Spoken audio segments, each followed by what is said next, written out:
The Puck Portfolio with Andy MacNeil. Hey, welcome to the Puck Portfolio. I'm Andy MacNeil, your host. I'm here on weekdays to provide NHL projections, betting advice, and strategies to help you make informed bets throughout the NHL season. With me today, as always, producer Jake. Jake, how you doing? Doing good. Christmas is getting close. Just making family plans and traveling soon. So looking to wrap up this part of the show before the Christmas season, and hope we get some good picks out of it. Yeah, for sure. And I guess I shouldn't say as always because I'm going to be by myself tomorrow. Jake's leaving me high and dry, heading out a bit early for his holidays. So I'll be live tomorrow by my lonesome, but that'll be all right. And we've got a little bit of a schedule update here in regards to when we'll be going live. Again, following the holidays, there's not going to be a show on the 27th. The NHL resumes the 27th. There won't be a show on the 27th. I'll be traveling that day. The Puck Portfolio will resume on Thursday, the 28th. We'll be back on Friday, the 29th, looking ahead to the weekend. But just two shows next week, Thursday and Friday. But look out on CanadaSportsBetting.ca because we know that the Boxing Day won't have any NHL, but we'll be getting some lines at NorthStar Bets, the sponsor of this show. Check them out via the link in the description below. They offer odds on the next day's NHL game, so we can expect that sometime on Boxing Day we'll get odds for the 27th, and I'll write up an article, detail my picks, my projections, the schedule breakdown, which won't really mean that much because every team will have had 3 or 4 days off or more. So yeah, we'll look out for that on CanadaSportsBetting.ca. No Puck Portfolio episode for the December 27th slate after the holidays, but I will make sure to get any picks and projections that I have out for that slate on CanadaSportsBetting.ca on Boxing Day. Something just fell off my ceiling. I'm not sure what it was. I'll have to check that out later. But yeah, we've got a big slate of hockey to get to here today. Thanks for joining the show. As always, really appreciate it. We've got some good bets from Wednesday's show. Of course, on Wednesday we look ahead to Thursday's NHL odds, and we picked out some good ones. Locked in two value bets on Wednesday. The Vegas Golden Knights plus 117 at NorthStar Bets. Now minus 110, so did good there. Actually, now minus 104. So we just saw a move towards the Tampa Bay Lightning, now minus 116 at NorthStar Bets. The projection model has the Lightning as a minus 108 favorite. Happy with the value we've got on the Vegas Golden Knights at plus 117. And elsewhere, lots of value on this one. The Carolina Hurricanes, they were available at minus 104, minus 105. Some viewers yesterday talked about how the Canes were available for even money. Well, they're minus 135 at NorthStar Bets right now. So we did good. Roughly, anywhere from 4 to 6% closing line value or current line value on those bets right now. So very happy to lock in the Canes and the Vegas Golden Knights. Would not recommend playing either of those bets at the prices now. Clearly, the Hurricanes, they deserve to be a favorite. The market did its thing, and now they are the favorite. The Penguins had no business opening up as a favorite in this one. So, yeah, we'll see if we can find anything else here today. We're going to pull up the projections right away and have a look. But I think we got the best of it, that's for sure, on Wednesday's show. The best bets that I'm going to have for Thursday are going to be the Hurricanes and the Vegas Golden Knights at the odds that we got on Wednesday. So clearly, if you didn't tune in to Wednesday's show, you missed out. Unfortunately, the Red Wings didn't get the job done on Wednesday. 5-2 losers to the Winnipeg Jets. The Wings, man, they're really going down quick. Sad to see. After a pretty good start, they pick up Patrick Kane, and everything starts to go wrong for this team. So, yeah, we're going to get into Thursday's NHL odds here. Doesn't look like The Buffalo coach, Don Granato, is ready to say if Jeff Skinner will be in the lineup for the Buffalo Sabres. Of course, he's been out for a little while now. So I've ruled him out, and that has resulted in the Maple Leafs now being a minus 155 favorite according to the projection model. Of course, if we look over at NorthStar Bets, they are minus 149. So actually some value there on the Toronto Maple Leafs. You can get minus 138. That looks like the best price in market right now, minus 140. So I'm going to wait on this one, see if Skinner is in the lineup, maybe take some minus 140 later on in the day if that's still available, but not going to lock that in right now because if Skinner is in the lineup, he's a bit of a difference maker and will and his absence or his inclusion in the lineup is going to impact the odds one way or the other. So I'm going to hold off on that one for now. But the Maple Leafs, they're definitely one to watch as we get into this day. Do not like to lay big prices on the Maple Leafs, but a minus 140 against a Buffalo Sabres team that is just brutal defensively. Let's look at how they've been doing over the last month or so, specifically at 5-on-5. The Sabres,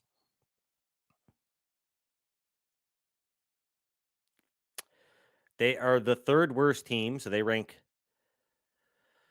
30th in expected goals against per 60 minutes at 5-on-5. They're right there with the Blackhawks and Sharks as the worst teams in the league defensively, at least through this metric here, expected goals per 60 minutes over at evolvinghockey.com. And if you look at goals against per 60 minutes during that stretch, basically right on the money with their expected goals, 3.13 goals against per 60 minutes. That's also 30th in the NHL over the last month. So, yeah, this Buffalo team, brutal defensively. We know the Maple Leafs, they have a penchant of playing down to their opponents, and we talked about that on Wednesday's show. But this is a little bit different because the Maple Leafs aren't a big favorite here. They're actually a pretty short favorite, all things considered, minus 140.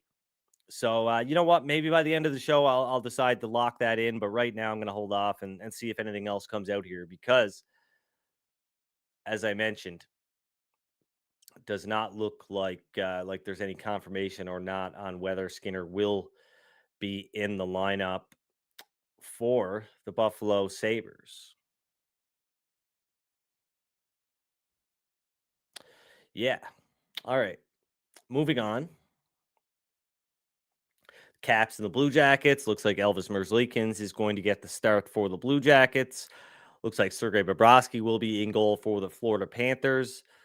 The Edmonton Oilers and New Jersey Devils. This one's a coin flip according to the model. What are we seeing now? Basically a pick 'em across the board here on this one. So pretty tough to find value there. And as I mentioned, we've got Carolina. We now know Alex Nedeljkovic is going to start for the Penguins. So the Hurricanes went from being a minus 114 favorite, if I recall correctly, to now being a minus 123 favorite. Like I said, they are minus 135 at NorthStar Bets. So, yeah, ton of Hawks fan. I got to get to this comment because it made me laugh. Hawks fan here. Please tell the model stop making me bet on the Wings. Yeah, I mean, it's painful. Not only are you betting on a team that you absolutely despise, but you're losing money doing it. Oh, man, yeah, I know. That's pretty rough. I'm sorry. It's kind of why I don't want to bet on the Montreal Canadiens all the time, but I do sometimes, obviously.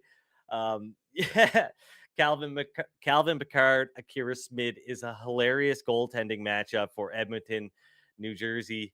Yeah, that's a tough one. So expect fireworks tonight in New Jersey as the Oilers and Devils go head to head.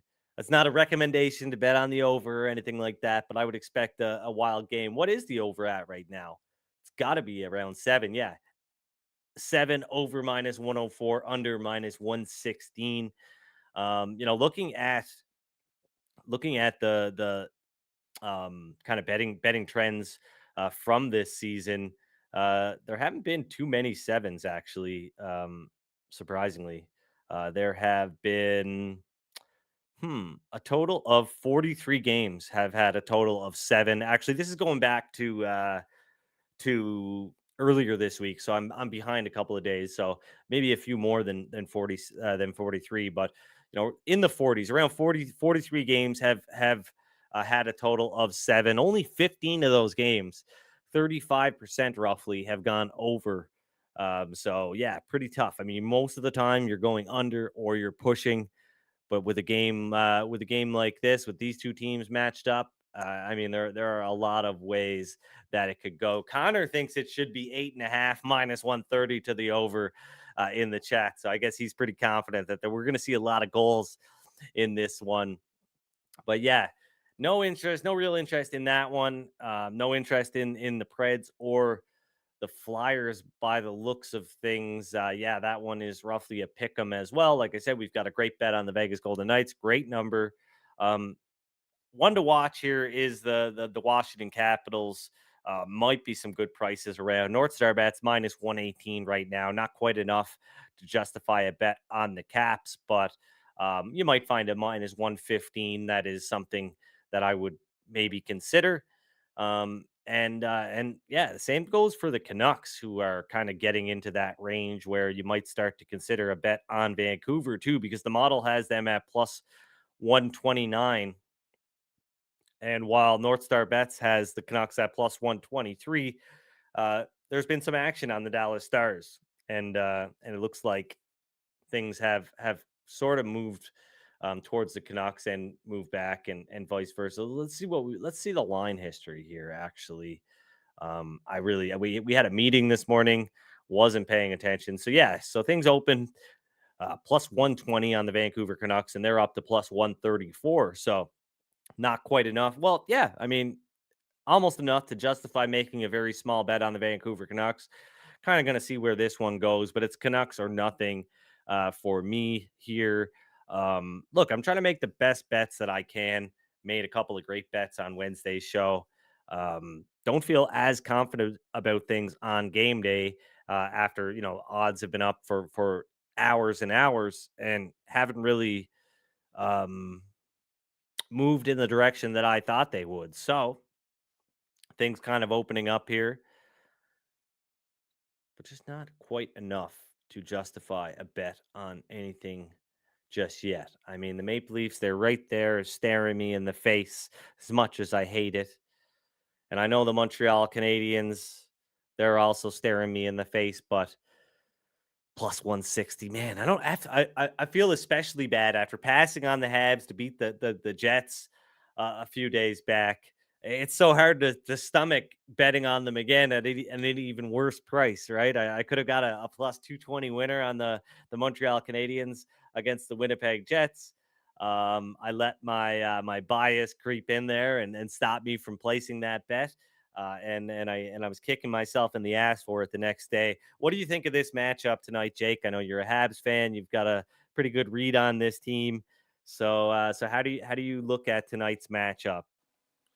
I think the chances are pretty good. You know, they've got Montembeau on in nets. They're putting their best goaltending foot forward. They've had a couple days rest.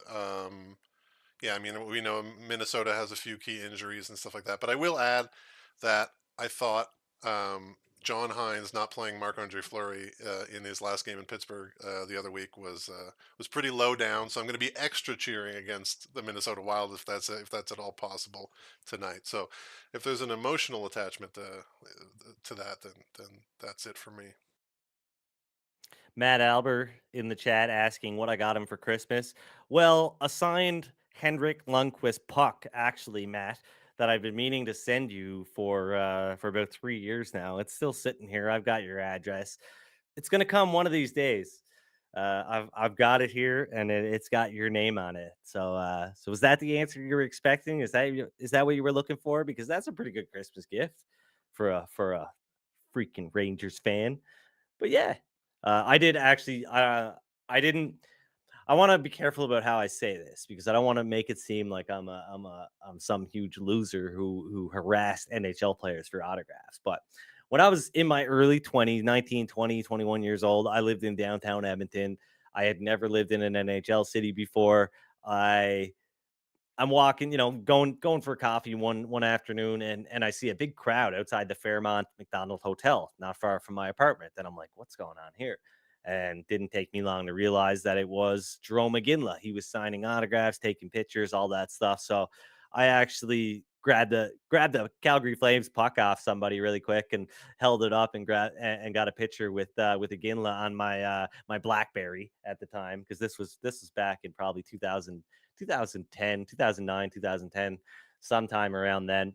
But yeah, I after that, I was like, wow, okay, this is where the NHL players stay when they're in town. That's kind of cool. Started talking to some of the people that were regularly hounding players for autographs, and kind of got the scoop on how it all worked. And yeah, so I spent about one season while I was living downtown. I'd get off work. I'd usually um, take some 8x10s or some hockey cards for whatever team was in town in my backpack, and yeah, stop by the hotel, whether it was the Fairmont or the Westin or the Sutton Place. There's about 3 or 4 hotels that all the teams stay at when they're in town playing the Oilers, and met a lot of players, and some good, some bad. But yeah, it was a fun stretch there, kind of seeing how things worked, and just getting a lot of cool autographs, meeting a lot of cool people like Walter Gretzky. I ran into him and had an awesome conversation with him for like an hour in a hotel lobby. So yeah, really, really cool experience. But there's a fine line between, doing showing up, getting some autographs, and going about your day and getting those autographs for personal use or for friends. Like I got my good friend a Timu Solani signed pitcher. He was a huge Solani fan. Who was the worst person I met? I'll get to that in a minute. I've got a few of them. Brandon Dubinsky, actually number one though. I'll explain why. But yeah.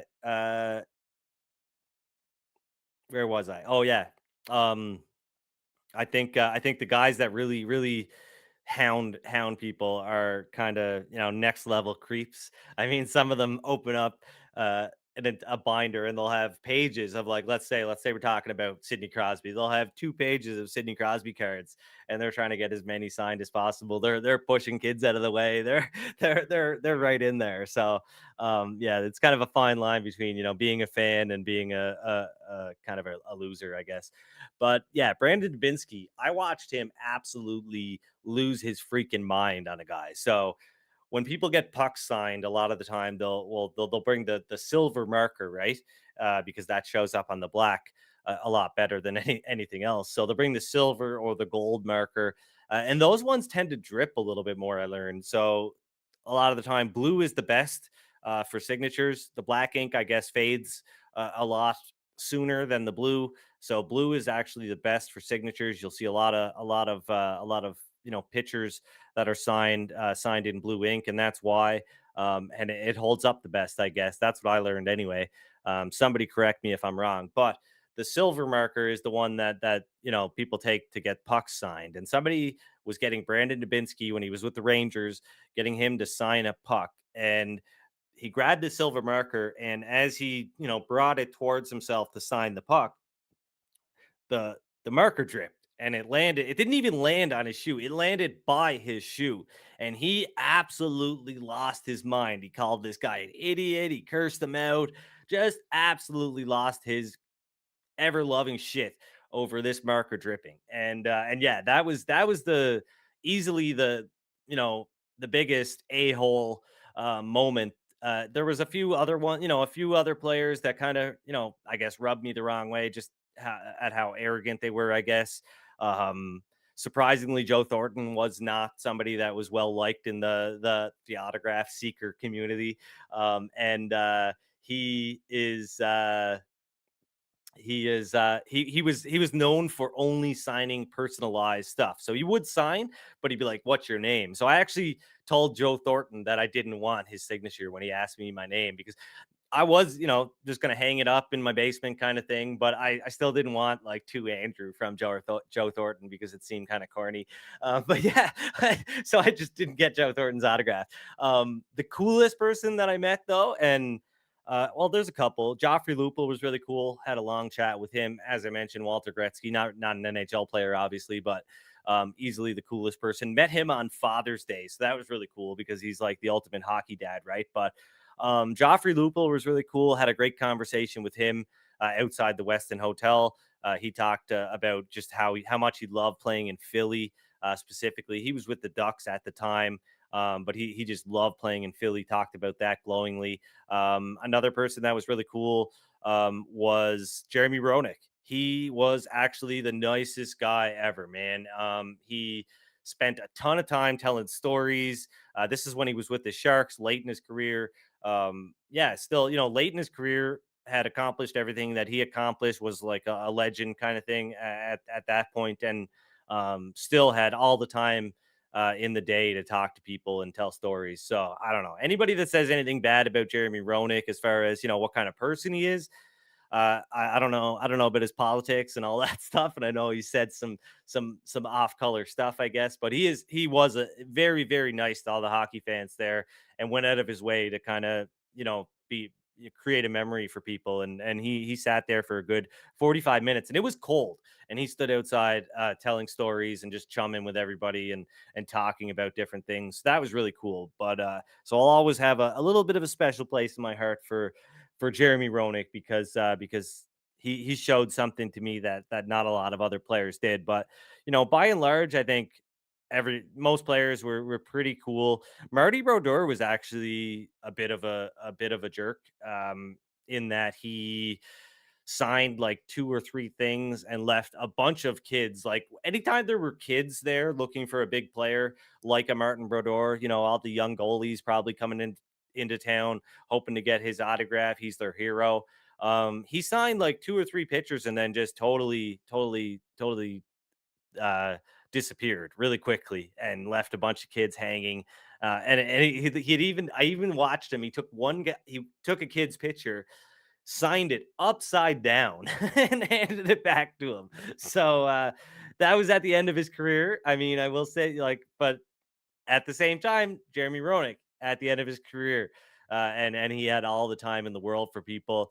I think one of my favorite memories though was there was a gentleman who showed up frequently with a large Stanley Cup. Like I've got this one. This one I believe is 14 inches. Um, and he probably had one that was double that size, and he was in search of only hockey Hall of Famers. So you had to have been elected into the Hall of Fame, and you have had to had won a Stanley Cup. So Stanley Cup winners that were Hall of Famers. So he was looking for a very exclusive group of players to sign this Stanley Cup. He had probably a half a dozen signatures on it already.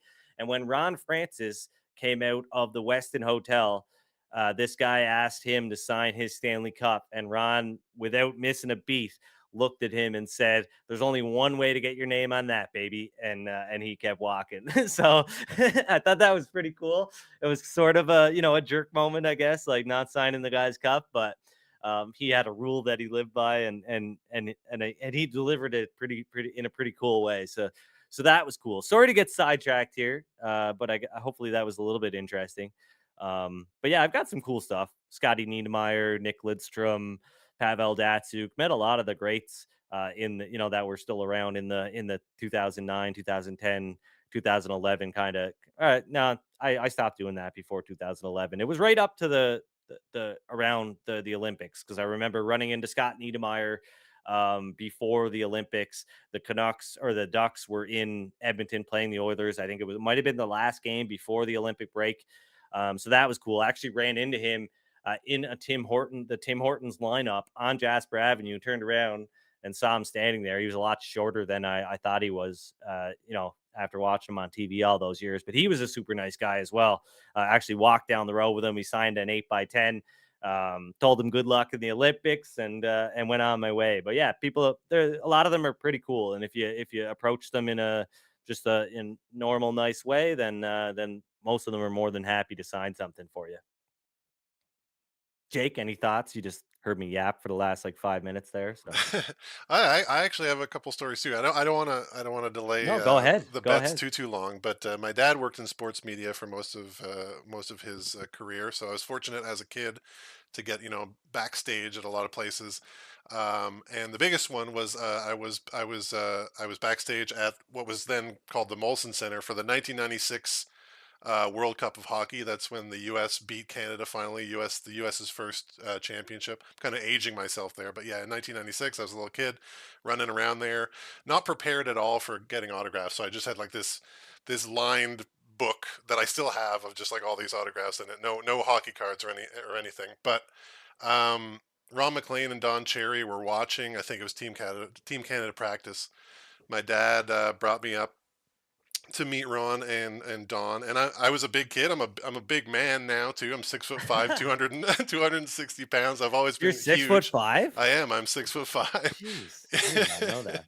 um, but as a kid and throughout my childhood and throughout my early teens, I only ever played baseball. I wasn't a hockey player. My dad was obsessed with baseball. He was my coach when I was a kid, so I was a baseball player. And when I told Don Cherry that I was a baseball player, he smacked me upside the head and said that I was sort of wasting my God-given size, and that I should have been a hockey player. So Yeah, see, I believe every word of that because that sounds super authentic as far as what Don Cherry would say. But yeah, no, that's cool. Um, Ron is a great guy. I mean, my former coworker, Ron McLean. Yeah, but yeah, I'm speaking of that. I'm still pissed off that I never got a Hockey Night in Canada towel. Where is my fucking towel, Ron? If you're out there watching, I want my towel. Uh, I see Biz. He gets on Hockey Night in Canada. Biz nasty, and he gets a sweater and all this shit. And they just dressed me up, gave me a kick in the ass on the way out, and but yeah, no, I am kind of pissed though. I wanted like getting a towel was like 90% of the reason for taking the job. To be honest, like it paid like shit. So but yeah, I still didn't get my Hockey Night in Canada towel, and I'm pretty choked about that. I looked on Amazon and I'm like $49.99. There's no freaking way I'm paying $49.99 for my Hockey Night in Canada towel that I should have got for free because I was on Hockey Night in Canada. I was one of the very select few people that it's been on Hockey Night in Canada on a regular roll, and I still didn't get a friggin' towel. All these players, they get one interview and they get a towel. Like, I mean, I poured my blood, sweat, and tears into that show for 2 months. But yeah. Anyway, so the only other, I mean, I think there's some value on the Avalanche here. I know I've gotten sidetracked here. It's been a day. We had a meeting this morning. I cut into my normal prep work, so that's why I'm kind of off the cuff here a little bit today. I hope it's all right. But yeah, it's Mass in the chat, a mass hole saying what's up, Andy? Oh, just telling stories, shooting the you know what. Um, it's been fun. But yeah, looking at Thursday's slate here really quickly. Let's see. The Avs. Yeah, it's getting down. Minus 161 at NorthStar Bets. Minus 161 at Penny. So, I mean, pretty good price out there in market. Pretty good price at NorthStar Bets. Do I want to do it? Is the new coach bump going to show up a day late for the Senators? I don't know. But I'm looking at this here and I'm seeing I've got minus 182. The model says the Avs are going to win 64.6% of the time. Now, what does that look like at minus 161? Let's plug it in live and see what we've got here because this one.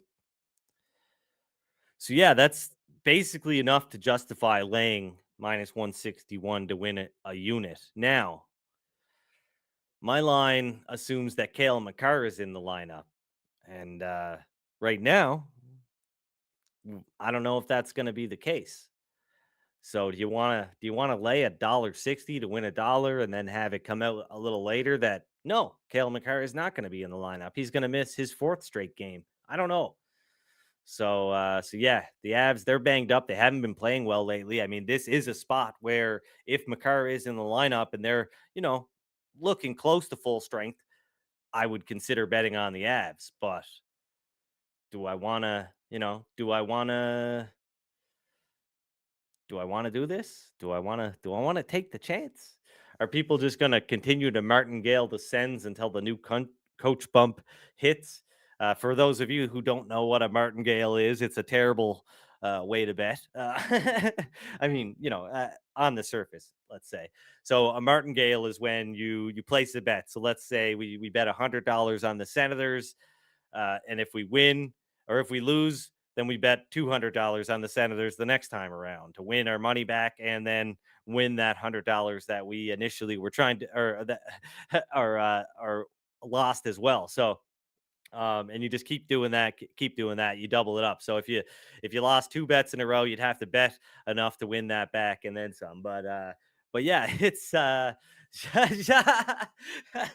is great, Mass. That is great stuff. The Jacques Martingale. I love it. I love it. I love it. I love it. That is that might be the best comment that we've gotten all season long.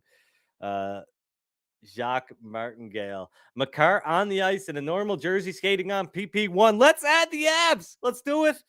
Bring it. 1.61 units to win 1 unit. We'll call this the Jacques Martingale. No. It's yeah, we're gonna lock this in because I mean, yeah, the Avs have been underperforming, but so have the Sens. And the Avs are a much better team than the Sens. Comment of the year, Jake. Jake comments, comment of the week, comment of the year. The Jacques Martingale. So yeah, we're gonna lock in the Avs to win 1 unit because we're going off the newsman Connor Hartle in the chat, letting us know that Makar is on the ice in a normal jersey. Yeah, also big news. Makar is on the ice in his normal PP1 jersey. So 1.6. We are going to lock this in at NorthStar Bets. 1.61 units to win 1 unit on the Avs to beat those pesky Sens on the road. So yeah, we've got 3 bets now. One added today. Thank you, Connor. Appreciate that. Maybe this one, maybe we'll be able to watch how the line, how the market reacts here live with Colorado now. So we just looked a few minutes ago. We saw that it was minus 161 at North Star, minus 160. It's already minus 170 at Penny. It's minus 185 at Chris. We still got, so minus 165 out there. We've got minus 160. Yeah, minus 165. Yeah, you can definitely find minus 165 at more than a handful of sports books, even a minus 160 out there. But there's minus 161 at NorthStar Bets. That's where we locked it in here on the Avs to beat the Sens, as Connor mentioned. Already up to minus 188 at one of the market maker books. So yeah, that's how fast things move here. We haven't even got confirmation that Makar is going to be in 100%. So just looks like he's going to be in, but that's enough for the market. That was enough for me. Thoughts on the Capitals? I mean, it's caps or nothing right now, Dimitro. He's asking in the chat, what are my thoughts on the Washington Capitals? Yeah, I mean, the Blue Jackets, I know they've really overperformed against the Sabres, as we talked about earlier on the show. The Sabres are just brutal defensively, and the Blue Jackets really capitalized on that the other night without Patrick Laine, without Boone Jenner. A really impressive performance for them, but I've got Washington as a minus 122 favorite according to the projection model, and that means there's a little bit of value on the Capitals. Sorry, I haven't locked anything in yet. I'm kind of seeing where this one goes. Connor mentioned in the chat earlier that he found a minus 110 a little bit earlier on Washington, so he locked that in. At that point, I probably would have locked it in right at minus 110. But what we're seeing out here for the most part is minus 120 and minus 115. Yeah, technically some value. But I'm not sure that this one isn't going to move a little bit more in favor of the Blue Jackets. So maybe there will be a better opportunity to bet the Capitals later. Not necessarily one I'm like loving by any means. Columbus played Washington very tough already this season. So we'll see what happens in that one. But thanks for the question, Dimitro. Thanks for tuning in. Appreciate it. You can grab them for minus 110. Where's that at? Where are you seeing that at? Why can't I see that? Why didn't I see that? Oh my god, my computer's on the fritz. What's going on here? I don't know what's going on here, but laptop's on the fritz. All right. Well, I can look at my phone. You can do that. Cuz like, yeah, it's super. It's going crazy. I don't know what happened. Live, baby. All right.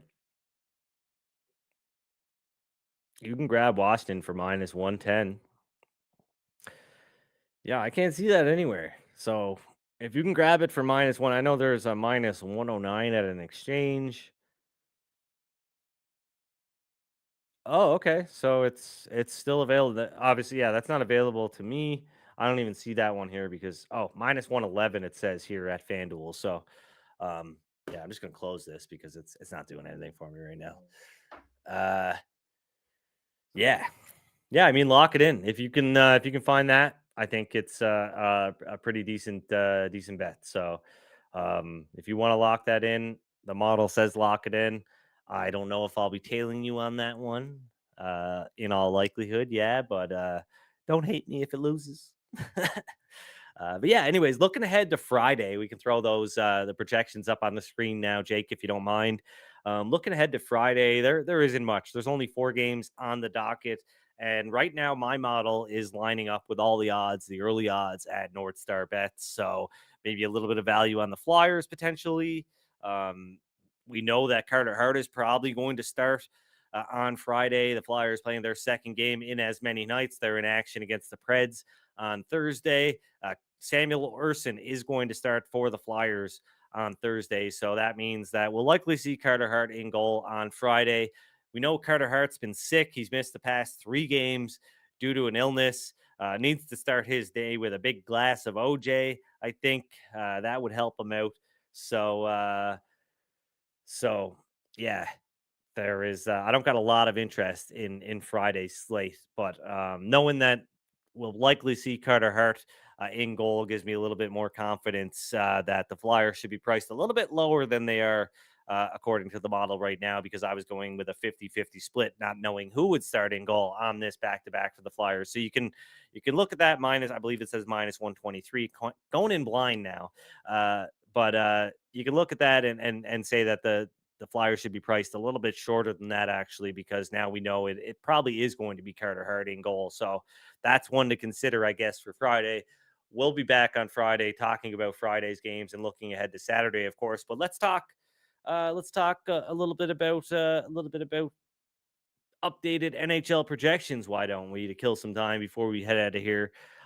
Because of course we're heading towards a break, and um, the stretch run begins following the holidays. It's gonna be a big transition for a lot of people, because now the pressure's on. The teams that everybody had been thinking, still have a chance. Some of them don't really have a chance right now. And I think if you look around the NHL, you look at the Pittsburgh Penguins, who were fading again tonight. The Penguins, they've got a 25% chance of making the playoffs, according to the projection model. And that is probably a little bit different than what we're seeing out there at sportsbooks. Now, NorthStar Odds doesn't have playoff odds up right now, but definitely something that people should have been considering over the last couple of weeks. I mean, I've seen several people call the Penguins, a sleeping giant, etc.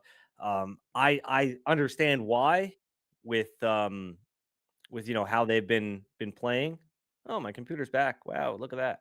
Okay, I understand why with how with the underlying metrics, but it's been a while. We talked about Pittsburgh a lot on the podcast recently here, and their underlying metrics do not look good at all over the last month of hockey. We're going to stop talking about October and early November, because the Penguins, they looked really good then. Things weren't going right for them, but Over the last month, they are 23rd in expected goals percentage at 5-on-5.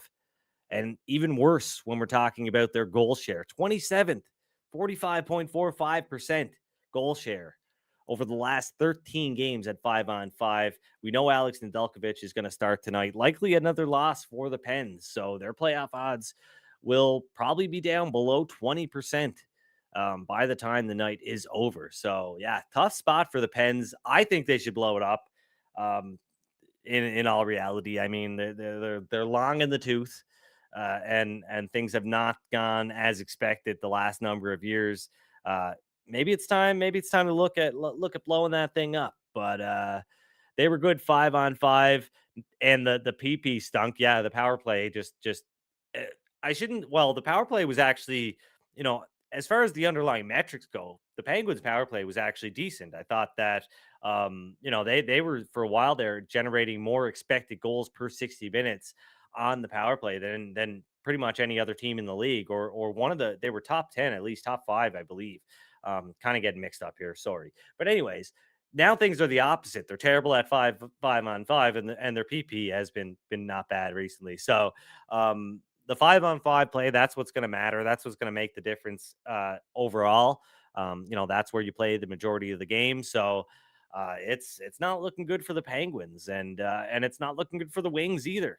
What is going on with Detroit now with a 26% chance of making the playoffs? The Red Wings really, really. So hey, look, I know we had one commenter earlier talking about how he's a Hawks fan, and betting on the Red Wings hasn't made him happy because not only has he been betting on a team he hates, but he's been losing money on top of that.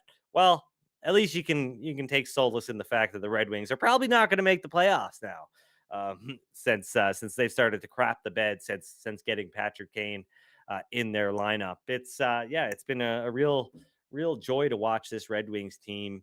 Kind of get me excited for things and then just totally fall apart. The Capitals, they've got a 33% chance of making the playoffs. They've still got a really, really tough schedule ahead. If you look at the strength of schedule page over at canadasportsbetting.ca, you'll see the Capitals. They've got arguably the toughest schedule remaining in the NHL. And the Winnipeg Jets, they've got a 93% chance of making the playoffs. They should finish with around 102 points after last night's victory over the Red Wings. The Jets, they've got one of the easiest remaining schedules. Same goes for the LA Kings, who have a 99% chance of making the playoffs. They've got, fewer games played than the rest of the teams as well. I think they've caught up a little bit here, but earlier this week, they were 5 games back of the Vegas Golden Knights. They've 10 points, 9 or 10 points back of the Vegas Golden Knights for the lead of the Pacific Division, but had 5 games in hand, so they could really catch up rather quickly here. But yeah, I mean, the Blackhawks, that's another one that stands out. The Chicago Blackhawks, for the longest time, it looked like the Sharks were going to be a lock to finish in last place. At one point, getting up into the 90% range to finish in last. Now the Sharks are at a 34% chance of finishing in last place. The Chicago Blackhawks have overtaken the lead, 44% chance. The Ducks are right there. The Columbus Blue Jackets, the Montreal Canadiens, the Sabres, Sens, they've all got a 1% chance of finishing with the worst record. The Rangers, they've got the best chance of winning their division, a 71% chance. I know that's probably a lot higher than what we're seeing out there at sports books, and maybe not the most attractive bet, but just given how the Rangers have a relatively easy schedule, they've got an easier schedule than Carolina and New Jersey, and New Jersey and Carolina are way back in the standings. So the Rangers have done good. They've put themselves in a good position. Matt, you'll be happy to hear that. They are well on their way to, finishing atop the league, and bowing out probably similarly to how the Bruins did last year, losing in the first round. That's what we'll probably see with the Rangers. Yeah, let's talk about the Rangers, Matt says, as if nobody's talking about the Rangers. We've been talking about the Rangers all season long. You live in New York. You get to hear all the Rangers talk you want. We're not going to talk about the Rangers anymore. No. We can talk about the Rangers when they win some money for us, because they have not been really doing that this season. Actually, I want to pull that up really quick. I know I can't show you guys on the screen, but I'm curious, how have I done with the Rangers, because it's been a while since I've bet on the Rangers. Yeah, okay. I'm 3-1 on the Rangers this year. Uh, almost 2 units of profit, 1.75 units of profit on the Rangers this year. So they are in my good books, but it's been a while since I've bet on them. Who have I bet on? Take a guess. Anybody want to take a guess as to who I bet who I've bet on the most? What team I've bet on the most this year? It should be really, really, really obvious. And it's like way more than any other team, too. I mean, they've got to be responsible. I've made 11.5 units betting on the Flyers. They've like that's been the majority of my profit.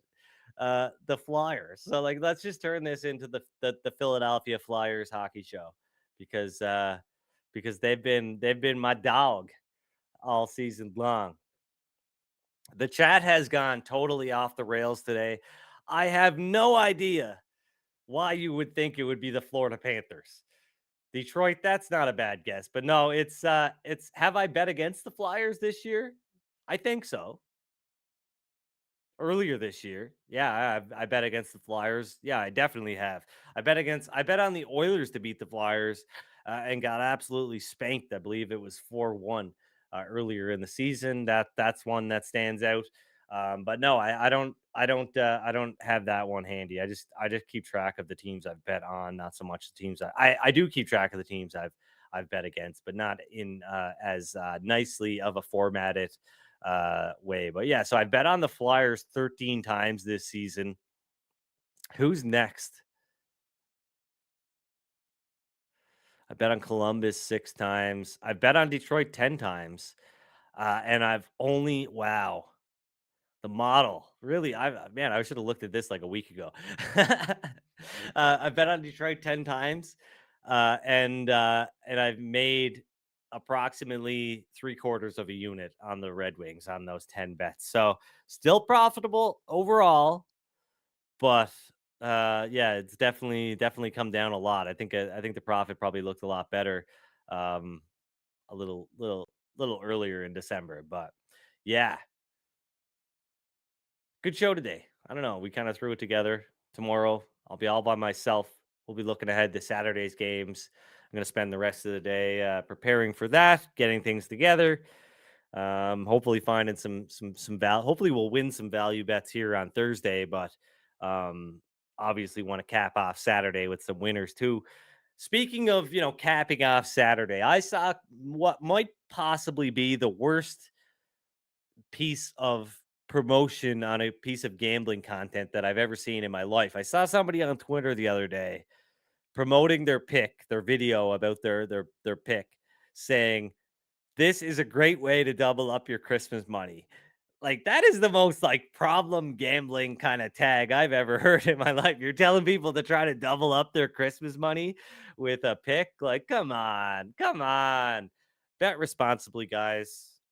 We've done it all season long. Just, I mean, if you're somebody that wants to increase their stake, I'm not going to say that's the wrong way to do things. If you've got an edge, that's the right way to do things. But I want to keep everything kind of even keel on this show. I don't want anybody sweating any 3 and 4 and 5 unit wagers. So I try to keep things just at the one. We try to stick to the 1 unit wagers. We've been doing that for the better part of the season now. Just flat bets, 1 unit, some half units. And I just don't want to. I don't want to give anybody the wrong idea here. This is a grind, and I think the best way for everybody to learn is just to do the 1 unit flat bet strategy, and that's what we've been doing on this show. Because there are some situations where I could justify a 2-3 unit bet, but I don't want to. I don't want to. I don't want to. I don't want to encourage anybody to, overreach here, overbet, etc. So, just trying to keep everything even. You guys will find out your own preferences, how you like to do things on your own. You'll find out maybe you want to bet a little bit differently than I do. You don't have to follow everything to a T, but I just do things the way I do things here because I think it's the most responsible way to do things. I don't want to. We saw a guy. So I had a tweet, Matt. You could probably find it. I know you've retweeted it a few times over the year, but I had a tweet that did pretty good several years ago, and it was basically every day, your goal should be as a sports gambler on social media.